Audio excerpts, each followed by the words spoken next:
आ गया, बैठिए, हवा सीट। देखिए हम लोग क्या कर रहे थे, एनसीईआरटी कर रहे थे, एक्सरसाइज 11.2 हम लोगों ने 5 तक कर लिया है। आई होप कि आपको अच्छे से क्लैरिटी हो सारे क्वेश्चंस में।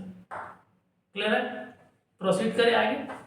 आज का जो टारगेट है वो क्वेश्चन नंबर 6। ठीक है, आज क्वेश्चन नंबर 6 करते हैं। क्लियर है? क्यों आंसर है अच्छा नहीं लग रहा है क्या? क्वेश्चन नंबर 6, ठीक है। देखिए क्या कह रहा है, एक स्फीयर है भैया, एक स्फीयर अपने को दिया हुआ है, वो छोटा सा क्वेश्चन, स्फीयर दिया हुआ है, ठीक है। इसका कुछ ना कुछ रेडियस होगा। स्फीयर कैसा होता है? ऐसा कई क्वेश्चन में आप देखते आ रहे हो ना, स्फीयर कैसा होता है। स्फीयर आपको पता है ना, बहुत तेज हो गए हो पढ़ते पढ़ते। ये देखिए इस तरीके से होगा,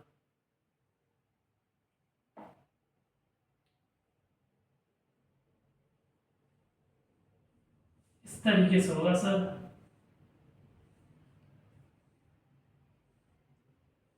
इस तरीके से स्फीयर होगा, ठीक है।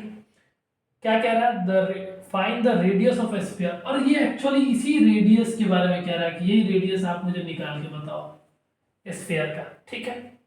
जबकि आपको एक हिंट्स दिया हुआ है, आपको एक सरफेस एरिया दिया हुआ है इस स्फीयर का।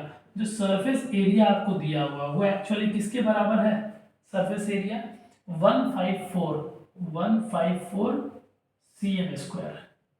तो आपको क्या बोला जा रहा है, रेडियस निकालने के लिए। देखिए सर आपको यही दे के जाएगा आंसर, ठीक है। इसी से हम लोग आगे प्रोसीड करेंगे।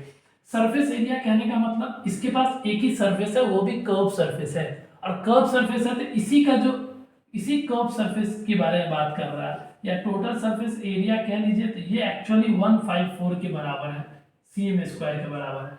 आई बात समझ में? और इस स्फीयर का टोटल सरफेस एरिया इधर लिखना नहीं है, पहले फोकस करिए। टोटल सरफेस एरिया कैसे निकलता है? 4 पाई r स्क्वायर के बराबर होता है। ये एक्चुअली बराबर है 154 cm स्क्वायर के। सोचो, अब आगे प्रोसीड करो। 4 तो एक कांस्टेंट है, इसकी वैल्यू दी हुई है। पाई का वैल्यू नहीं है, मतलब 22/7 लेना है। 22/7 into r square, 154 cm square. Unit को साथ लेके चलते हैं हम लोग, इधर डिवाइड में है, ठीक है। तो इधर भी आने से डायरेक्टली मैं बोल रहा हूँ, ठीक है।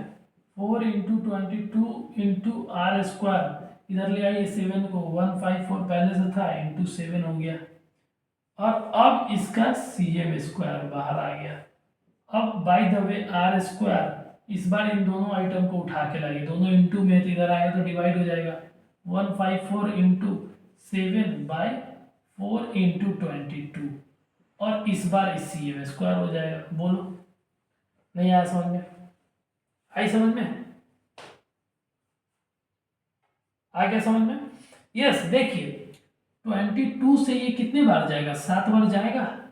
7 दूना 14, 7 दूना 14, 1 15, यस 7 बार में चला जाएगा, ठीक है। तो यहाँ से जो आर स्क्वायर की वैल्यू आएगी वो एक्चुअली 49/4 आएगा, यही आएगा। और आगे प्रोसीड करोगे तो ये R square equal 49/4 cm square value आई है। अगर दोनों तरफ आप रूट ले लोगे, स्क्वायर रूट, क्लियर है? इधर देखिए, तो आर स्क्वायर का रूट, जब रूट लेगो स्क्वायर रूट, तो ये आर निकल के आ जाएगा बाहर, ठीक है। इसका 49 का स्क्वायर रूट निकालोगे तो 7 आता है, और 4 का निकालोगे तो 2 आता है, 2 आएगा। और cm स्क्वायर का निकालोगे तो cm, हंस रहे हो? टाइम स्लिप हो गया मेरे से, हंस रहे हो आप?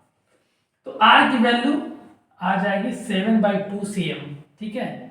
और इसको आप 3.5 सेंटीमीटर में लिख सकते हो। दोनों आंसर सही है, ठीक है। इसको आप और सिंपलेस्ट फॉर्म में, मतलब आप इसको डेसिमल फॉर्म में लेके गए, ठीक है। आंसर देख लीजिए, जिसमें है उसी में आप लिखिए।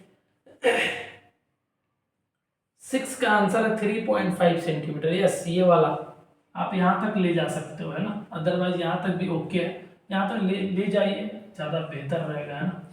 Yes, this is all about the question number 6, ठीक है। चले मिलते हैं नेक्स्ट क्वेश्चन में, नेक्स्ट क्लास में। तब तक के लिए अपना ध्यान रखें, अच्छा खाना खाए, always keep your mother happy. जय हिंद।